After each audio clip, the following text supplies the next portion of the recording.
Hi everyone, Lisa here with Mini Me in Tennessee, and welcome back to my channel. I have a question for you guys.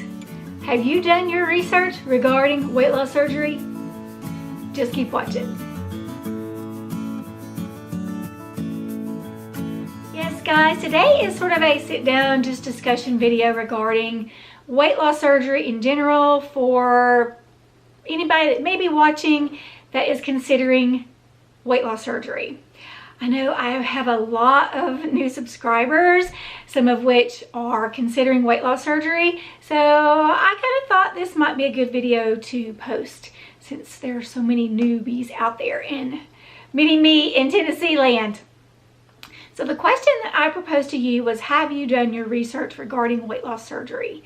If you are considering weight loss surgery, it is so important that you thoroughly research every subject that you can think of regarding weight loss surgery. There are so many different types of procedures out there available to you.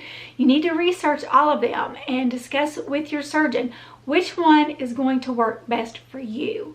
You may think you know by reading the research, but once you sit down with your surgeon and have that conversation and you go over all of your current symptoms, things that are attributing to your weight loss, or comorbidities that have come into your life because of your obesity. Once you sit down with your surgeon and you have the conversation about your medical history and the things that you hope to achieve from the surgery itself, you may find out that he recommends a total different surgery than what you initially thought you were going to have. First, let's talk about obesity in general.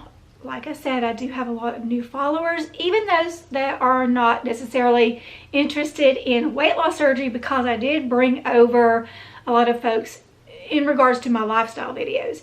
So in case someone out there is watching who is not familiar or doesn't really know what they think they know about obesity, here's a few tidbits for you. First of all, obesity is not just about someone being lazy and stuffing their face. There's more behind obesity than just that.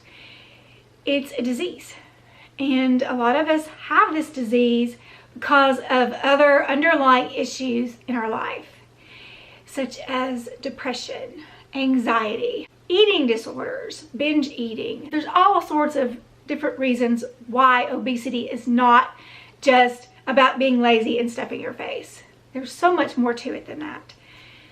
There's actually a video that I refer to often, and I will link that below. It sort of explains obesity a little bit more in a medical and scientific term. So if you are interested in knowing more about obesity in that sense, I will link that below for you, assuming I can find it still. It's been a long time since I've actually looked for that video, but I will link it below for you because I would really encourage you to go and watch that. What we should know is that obesity increases the risk of life-threatening type of diseases, such as diabetes and hypertension. These types of diseases can really affect the quality of our lives and can also decrease our lifespan. In addition to that, they are very expensive to treat a lot of times. So if you're someone who is sort of weighing the cost, and we may talk about that in a future video, but if you're weighing the cost of actually having weight loss surgery, sort of think about it in the terms, well, in the long run, I'm spending all of this money trying to treat all of these illnesses that I'm having because of my obesity.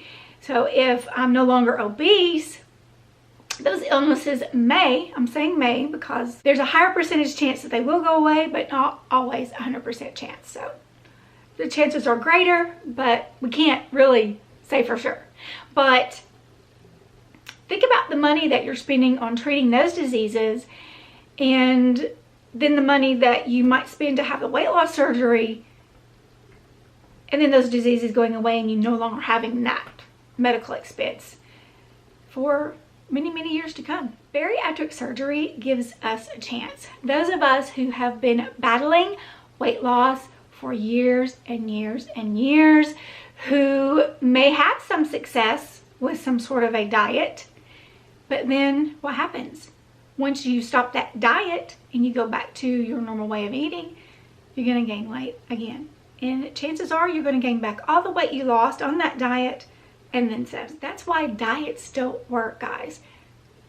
Give me an amen if you have been dieting over and over and over again for years and years and years, just to have that battle, that yo-yo dieting as we call it. I prefer to refer to bariatric surgery as more of a second chance.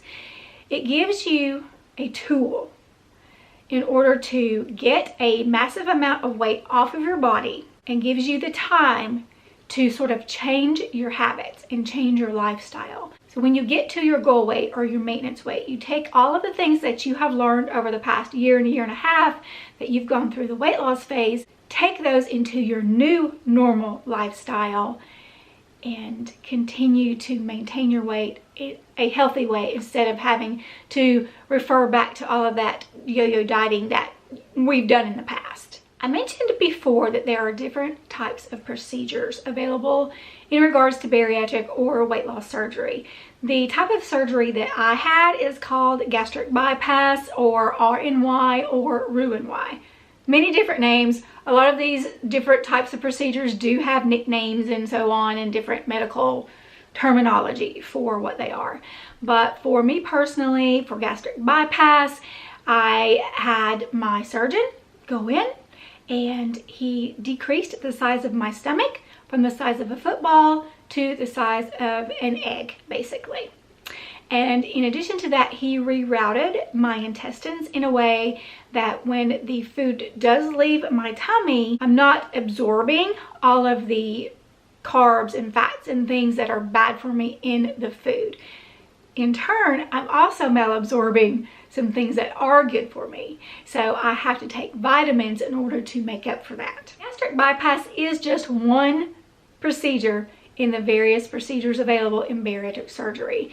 So I would definitely advise you to make sure that you research each and every one and don't just throw away the idea of gastric bypass, for example, because of the whole rerouting of the intestine thing. I know that can sound a little bit scary, and the sleeve sounds a lot less invasive than gastric bypass does for sure, because all you're doing in that particular surgery is reducing the size of the stomach, and that may be the surgery for you, but just know what the differences are in the surgeries so that you can better decide which one is going to fit you better. Just throwing out one example, when it comes to VSG or sleeve or vertical sleeve gastrectomy, each one of them I mentioned before has different nicknames, but with that particular surgery, a lot of people have issues down the road with GERD, even if they didn't have it before surgery.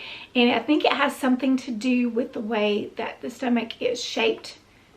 It's more of a sleeve or tube shape than a round or egg shape like it is with the gastric bypass. Something about that sort of, I don't know. You'll have to go find out the medical and the science behind it. It can cause you to have GERD, even if you didn't have it before. If you do currently have it, it can very well make it worse. With gastric bypass, it's supposed to be the opposite effect. If you already have GERD, it can very well take that away completely, or it can very well decrease a lot of your symptoms. Just one example of what can happen between two different types of surgeries. And don't throw away the idea of one surgery just because it sounds a little bit more scary than the other, because it may not be as scary as you think.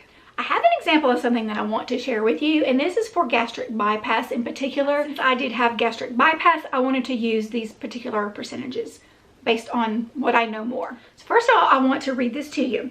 According to research published in the Cleveland Clinic Journal of Medicine, the following percentage of patients experienced improved or complete resolution of these health conditions following laparoscopic gastric bypass.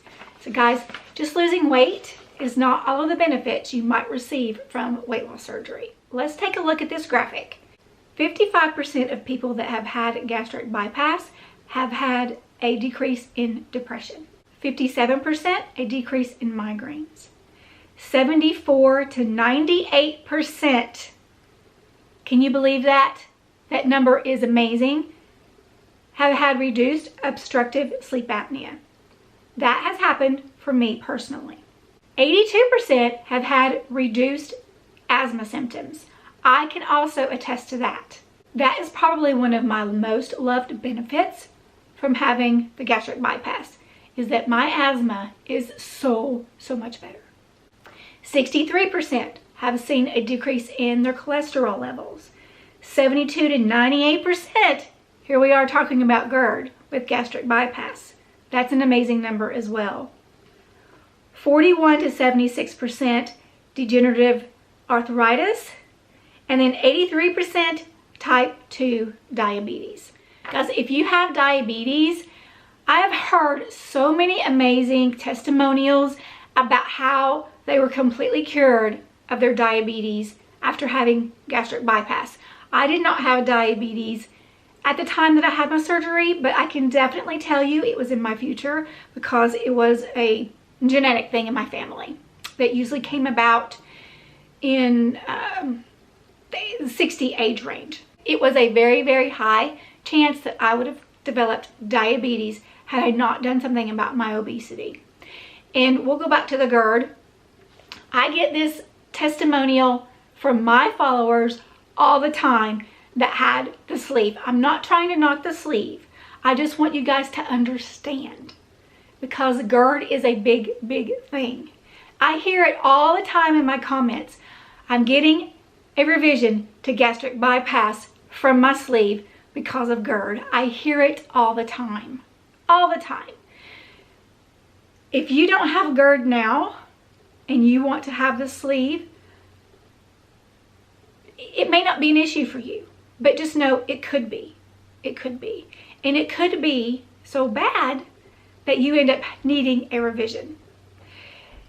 Watch YouTube videos. It's out there all over YouTube. As I said, I'm not knocking the VSG. I'm not knocking the sleeve. It has been very successful for a lot of people.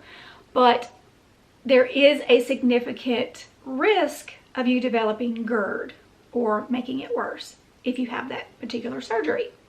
I'm not a medical expert. Take what I'm saying right now with a grain of salt.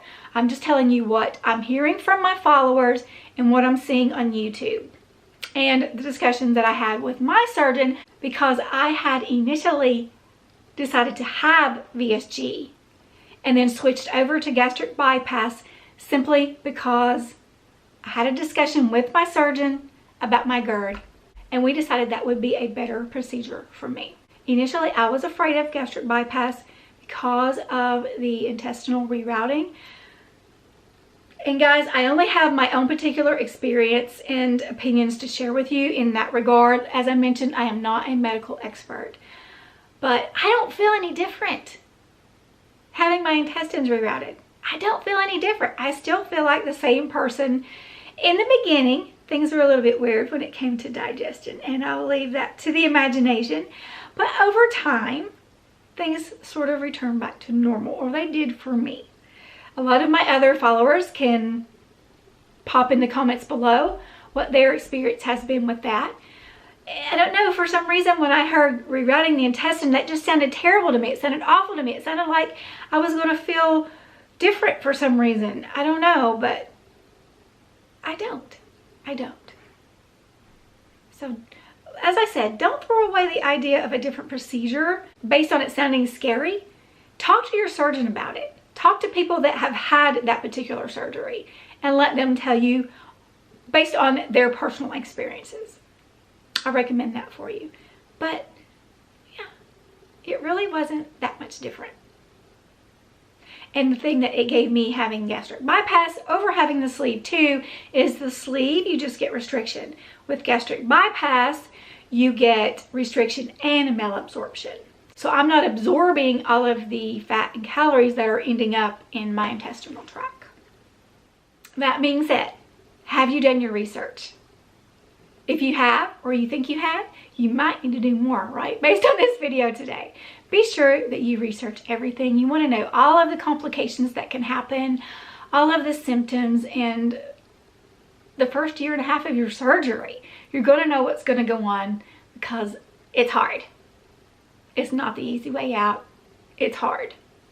So be sure you're doing as much research as possible. If you are still considering having weight loss surgery, no matter what the procedure is, there are many more than the two I discussed today, and you have done all of your research and you're still curious about weight loss surgery, I feel like the next step you should make is to go to a seminar.